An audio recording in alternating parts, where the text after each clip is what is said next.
Okay, this week we're going to get into performance control systems. So that's the chapter 13. So performance control system, this system totally judges people. So it is personal. And the system is divided into 4 sections. The function of any control system, expert opinion, standard system, your backlog, and then your time card system.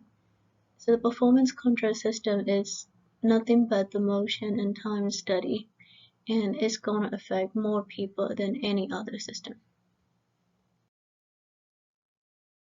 So some of the control systems in the industries are, I think you already know, quality control, inventory control, production control, cost control, attendance control, performance control.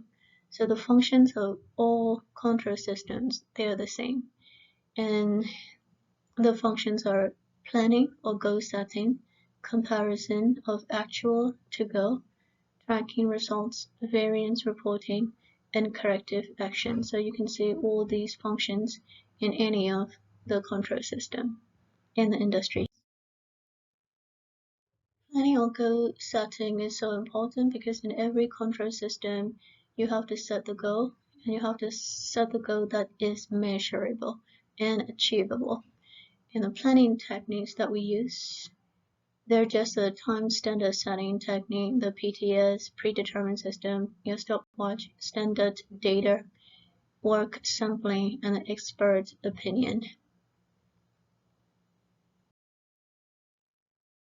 So the goals got to be measurable and achievable, so the performance are acceptable goals.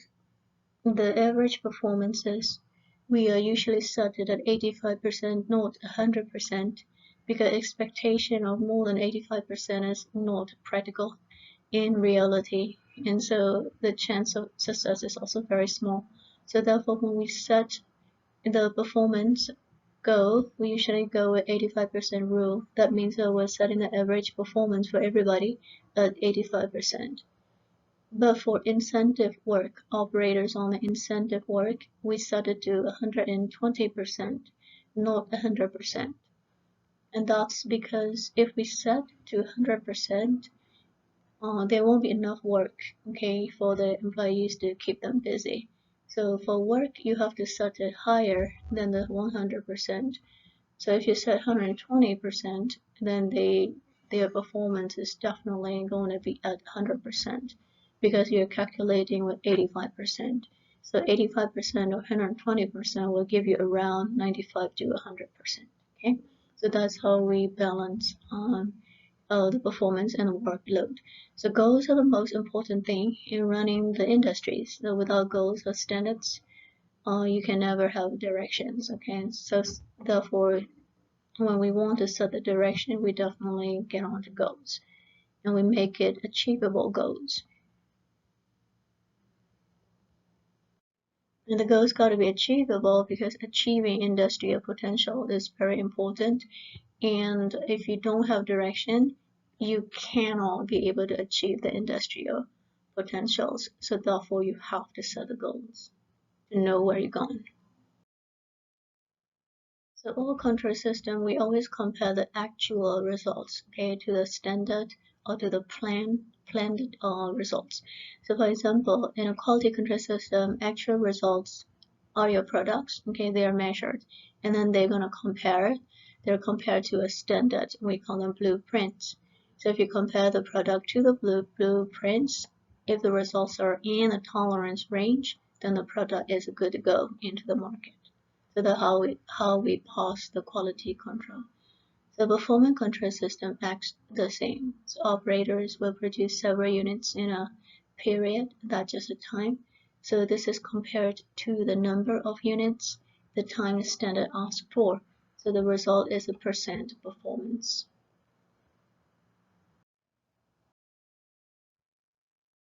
Now we're going to track the results to understand them.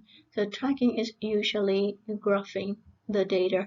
So in performance system, percent performance and percent indirect are plotted weekly. Okay, percent indirect is just the indirect hours divided by the total hours And the trend on percent performance must be usually going up, okay? Because we're measuring the productivity.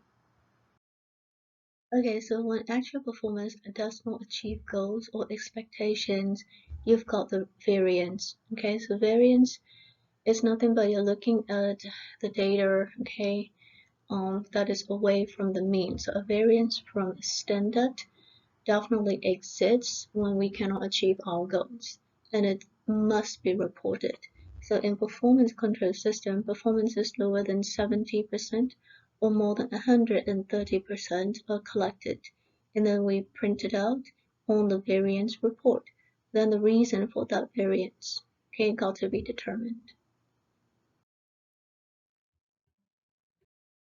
So control system also does solve problems, and we implement solutions in the corrective action.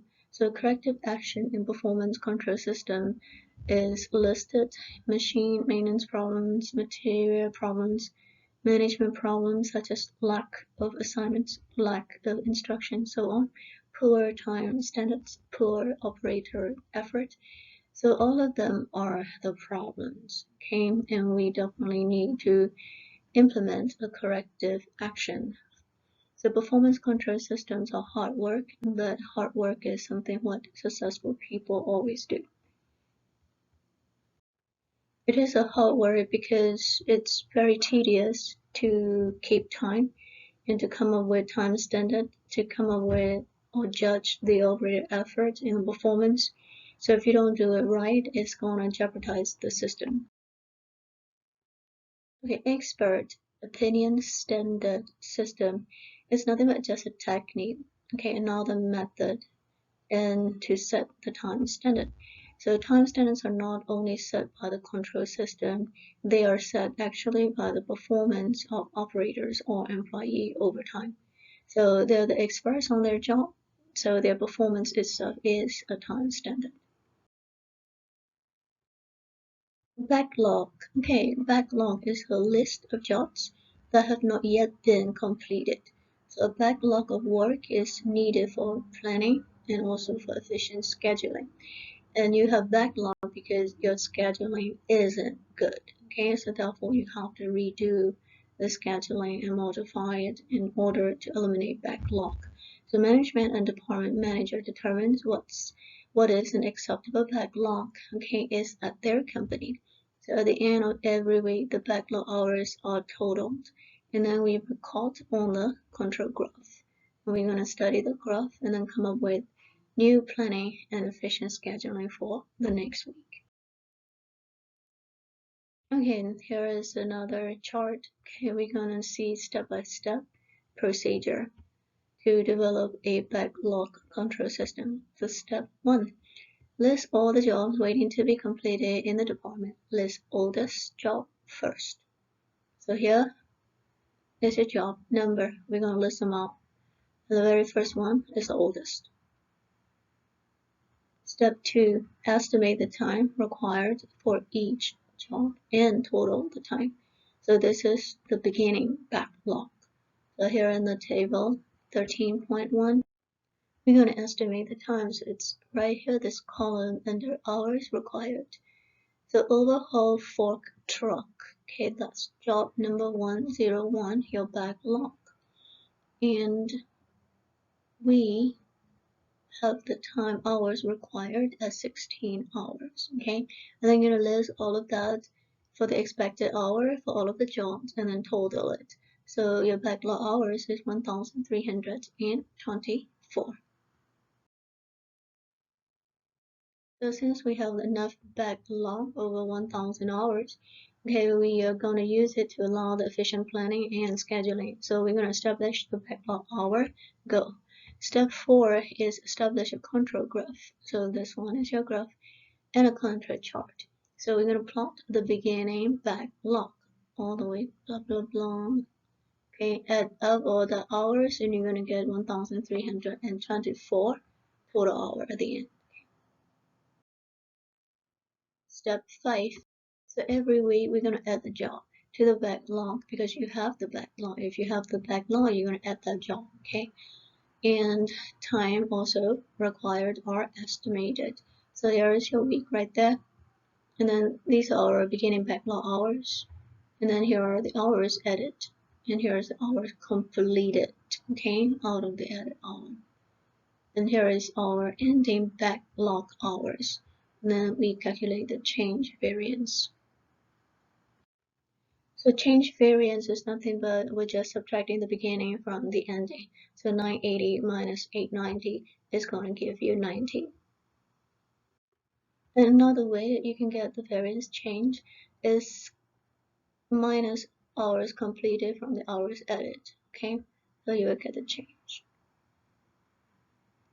Step 6.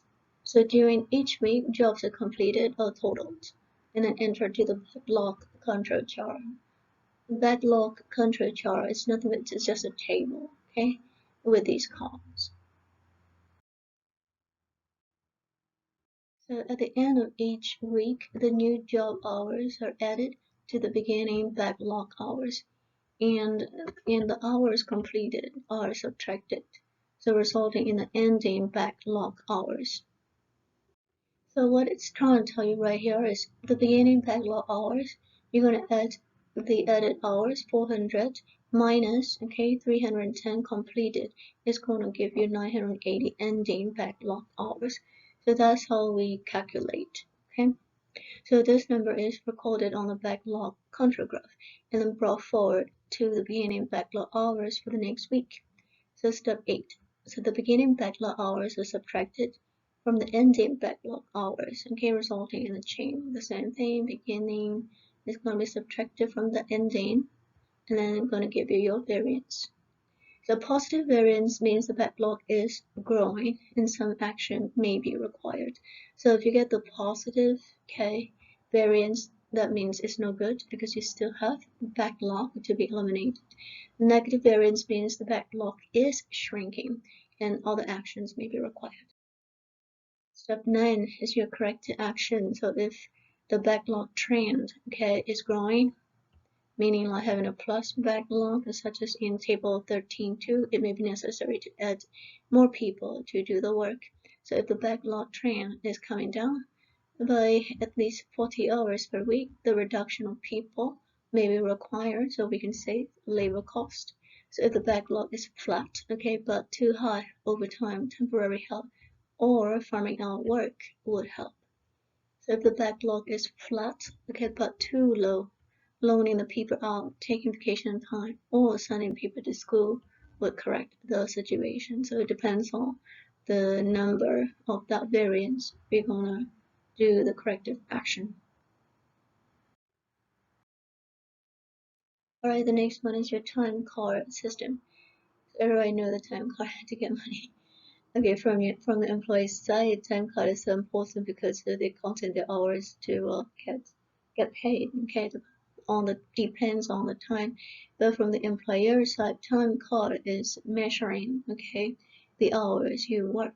So performance control system for most of the industry is based on individual time card. So time card is not the weekly payroll card. Okay, so even though it can be confusing, but the functions are different. So it is a different form and is punched upon arrival and leaving the plant. Some of the human resources use the same card. They only take the time off in order to pay you. But for industry, we're studying the performance based on the time that the employee is okay work. So this time card is used only for performance control. So here, this is just your time card example in table 13.3. And this time card in the example, we're going to use only for the performance control, not sharing with the human resources. So here, we will go step by step procedure for time card calculation. So we'll use this table 13.3 as the example. So step 1 is right here. So we're going to put the name of your employee or operator. Step 2, we're going to put the date of work. And step 3, we're going to put the department name or department number. Then step 4 is right here. We're going to put the time in and time out. okay? And step 5 is going to be your job number, okay? Or sometimes we call the operation number in the plant. So here in this example, 7 going to 8:45, and this person, Mary, at the department press, is doing the job number 1660. So at 8:45 to 10:15, she is doing 1700 job. Then 10:15 to 12:15, she is back to 1660 job. 12:15 to 1 o'clock, she is in the meeting. 1 o'clock to 2:06, she is on the job. 17:50 to 2:06 to 3:30, she is on the job. 1800, okay? So this is just your total line. So that's how you feel from step 1 all the way to 5. We're going to get into step 6. It's your first time standard a review. We have done it again and again, your pieces per hour. We're going to flip it and you're going to get hours per unit or hours per 1000 units, okay? And your step 7 is going to be pieces produced. And then your step 8 is your actual hours. It's nothing but the end time minus beginning time, okay? And that is going to give you the actual hours. Okay, for example, let's take the last line here so you can see your time in is 2:06, meaning 2 o'clock, okay, 6 minutes after 2 o'clock. So you're going to change that into hours. So 2 hours 06 is going to give you 126 hours because 1 hour has 60 minutes. 2 hours is going to give you 120, okay, and this is 6 minutes. So therefore altogether 126 minutes. 3 hours and 30, okay, so that's a time out. So that's 3 times 60 plus 30 is going to give you 210 hours. So you're going to minus 126, okay, from 210 will give you 84, okay. 84 is in minutes, and we're going to turn that into hours by dividing it with 60. So you're going to get 1.4 hours, okay. Some people will count the time, okay, in the hand. It's the same thing. It doesn't matter how you count it, okay. You will always end up with 84 hours, 84 minutes, and you're gonna, meaning like she is on the job 1800, okay, for 84 minutes, and you're gonna turn that into hours by dividing the 84 minutes by 60, so you will get 1.4. And you will do the same thing for that, and I'll definitely ask you in the exam how to calculate actual hours, and I'll give you time in and time out, okay, and you will calculate all of that. Probably I'll give you the same chart and change around here. Okay, step 9, we're gonna get into our earned hours. So earned hours is nothing but the amount of work done compared to your time standard. So how do we calculate it? Just recall. Step 7 is this one, pieces produced divided by your time standard, which is your step 6. So pieces produced divided by time standard is going to give you your earned hours, okay.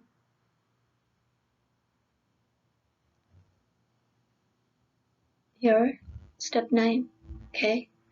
So if I give you the first example, so let's take a look at the first row. So 2, okay, earned hours. We get it and go to your step 7, which is 200 divided by your step 6 is 100, okay. So therefore you get 2. The same thing, 1.50. You're going to divide 250 by 167. You're going to divide 1500 by 8500, and you will get 1.76 earned hours. Okay, and do the same thing. So a relationship between actual hours and earned hours is nothing but step 9 divided by step 8 is going to give you step 10, which is your percent performance. So here step 9, okay, is here 2, and then your step 8 is 1.75. You're going to divide 2 by 1.75, okay, and you will get 114%, which is 1.14. Okay, pick up your calculator and then you can divide it so you can be able to see that. So if you divide, okay, 9 by 8, which is 2 divided by 1.75, you're going to get 1.14285714 from your calculator, and you round it off, and you will get, and then change the decimal into percent, and you will get 114%. And that is nothing but step 9 is your earned hours, and step 8 is your actual hours, okay? So therefore you get step 10, which is your percent performance. Alright, step 11 is your indirect hours. So hours work not covered by your time standards or other work. So the indirect hours are not earned or actual hours, okay? They have their own reason code. So indirect hours belong to these groups: maintenance, safety, clean up, rework, quality, material handling, your setup time, your miscellaneous time. So these are all coded. Coding is nothing but you're just giving, an alphabetical code or numerical code. You can do any kind of system you want. So if you look at 01, you understand that's maintenance. So a well-managed plant, indirect labor is usually kept under 20% of the total labor. Okay, that's allowable percentage for any industry. Okay, next, total. Yes, I love total. Okay, so step 12 is your total. So here is our total line. Okay, so here we're at this 3 columns. We're getting total of each column, your actual hours, your earned hours, and then your percent performance. Okay, so these are your totals. How do you get them? You add them up. Okay, you add all of them up. Add all of them up.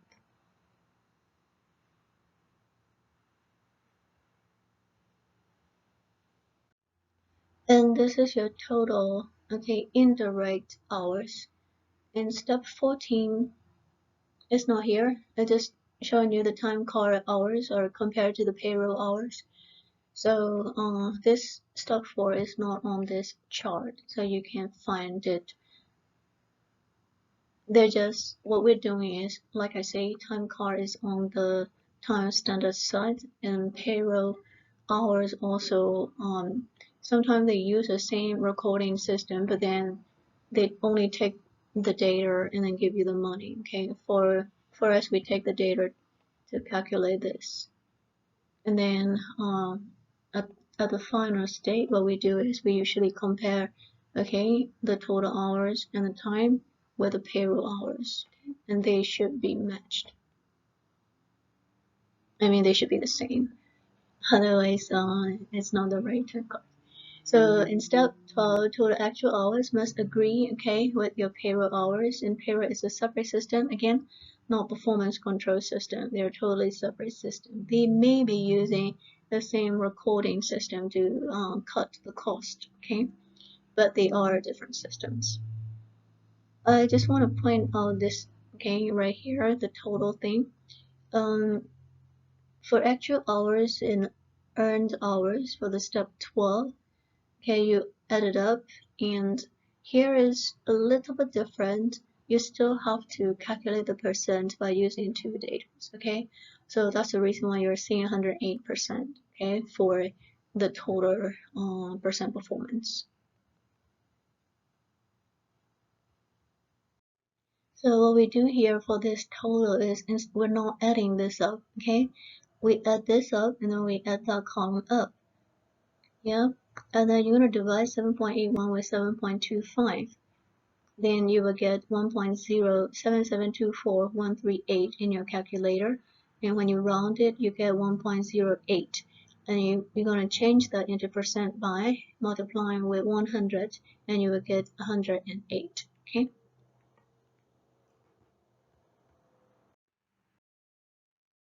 Okay, now we're going to get into the departments. Like looking at the department performance report. Okay. For department, we can do daily, weekly, monthly, or yearly even. Mostly we go weekly, okay, but this one is your daily report. So step 1, daily performance report department. So one report per department. So you have one big summary for all departments. So what they do is just collect the department report, and then there is a personnel to summarize these reports. Okay, the clerk usually do that. And step 2, when you take a look at it here, okay, that's your daily performance report. Step 2 is your date, okay, and then step 3 is right here, your supervisor name, and then step 4 is your operator name, which is this column. So they are the operators that we are taking performance, okay, for that department. And department name is right here, press, paint, assembly, so and so. So in this first page, in this department, press department, we have 1, 2, 3, 4, 5, 6, 7, 8, 9, okay? 9 employees right in there. And their supervisor in this case is Dale.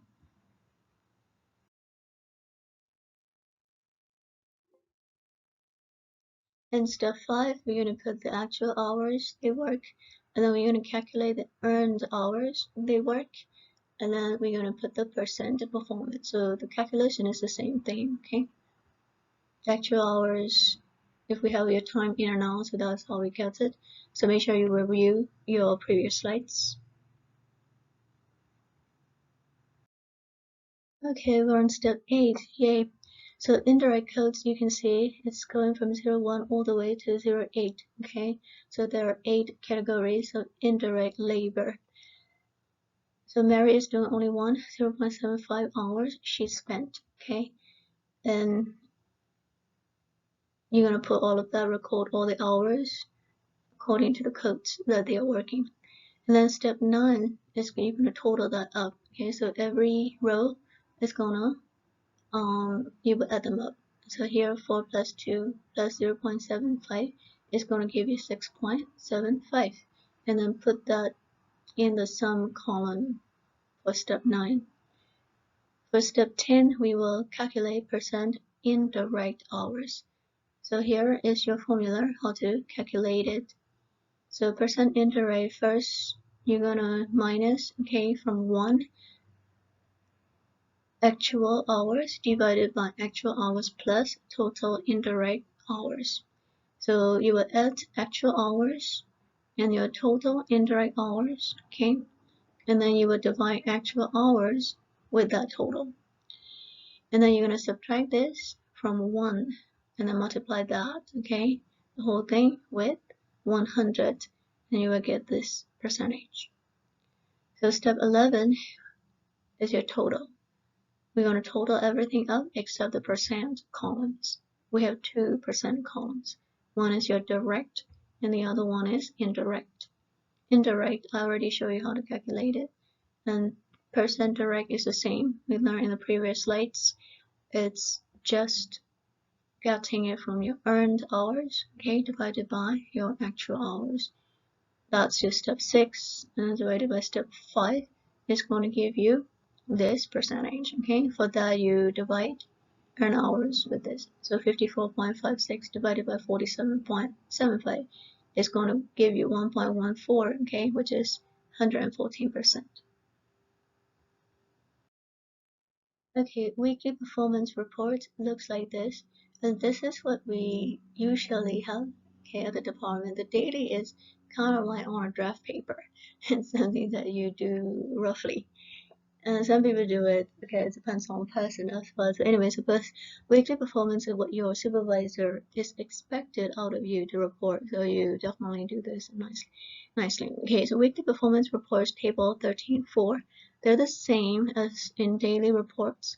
Okay, the only thing that changes this first column, so instead of the operator names, right now we have the day, okay, the days of your week. So get rid of your operator names from the daily performance, and you're going to get that, and then we're going to replace the date with a week ending. So for monthly report, the same thing. Instead of the days, okay, of the week, we're going to put the weeks, okay, in the month. So you have 4, sometimes 4.5 weeks in a month. For yearly reports, the same thing. Instead of the weeks, we're going to put the months in a year. Okay, so from January all the way to December. And you would change this, okay, from week ending into month, and then you're going to change this into year. So that's how we change the same form depending on weekly or daily or monthly or yearly. Now the next one is tracking. So weekly performance is usually we analyze and then we draw a graph, okay, of the data. So we get the performance data plot. And so this information is totally tracked in performance control system. So percent performance, we have percent indirect, and we have output per labor hour. So an example of data here is a table right there, okay? So we have employee, now we're recording starting from March, okay, all the way. Now we continue that to July, okay? So March to July, so March, April, then May, then June, and then July. Okay, so about 4 months that they study. Actual performance graph looks like this, and is plotted from your tracking data. So you have weekly performance, and then we have percent direct hours. Okay, so that's this type of graph is called the actual performance graph, and they're all in percentages. Variance reporting. It's nothing but variance, okay? It's just coming out from after daily performance report is calculated, and you will return your time card to your operator, okay, in order for us to correct the problems. Performance that is not normal are selected out, and then you're going to talk with your operator, okay, corresponding operator, on about these performances. Then operators should notify their supervisor if they're having troubles, okay, with the corresponding performance data. So that's how you discuss, okay, about the issue to fix it. So variances beyond acceptable limits, okay, are totally scanned with computer programs and then listed out for review. So example, any work less than 70%, if that is your cutoff, okay, at your company, or over 130. So this 2 percentages are going to be varied depending on your company. And then performance, so here in this example, 70 to 130 performance. So below 70 and above 130 are all outliers, and they need to be reviewed. Okay. The corrective action is nothing but, so after you get the variance, so like in the previous example, review is nothing but if you go down below, below the minimum acceptance performance percentage, then you will be put on a layoff, okay, list, or and you will have to go into the performance correction plan for you, okay, in order to raise your performance up. And those who are above, okay, the maximum performance acceptance performance level usually are considered to award or incentives. So that's how they review. So variance reports are used to identify the problems, to fix or eliminate them. So the employee who does this job are industrial technologist, supervisor, maintenance person, operator, tooling manager. So the corrective action is totally set in project, and the project list is distributed to all engineers, managers, and senior managers every week. Okay, so that's how we handle the corrective action. So again, we use the variance reports to identify the problems, to fix or eliminate. We'll try to fix it if you cannot fix it, and if that's repeated. Usually I think going on 3 months, 6 months, 9 months probation, okay, and if you can't bring that up, then we eliminate them, usually by replacing the operator. Conclusion, so performance control system is used to save thousands of dollars per week if it is properly controlled. If you don't know how to control it, then you cannot be able to save. Okay, so manufacturing and distribution industries, we use this system daily. Okay, so that's it for chapter 13.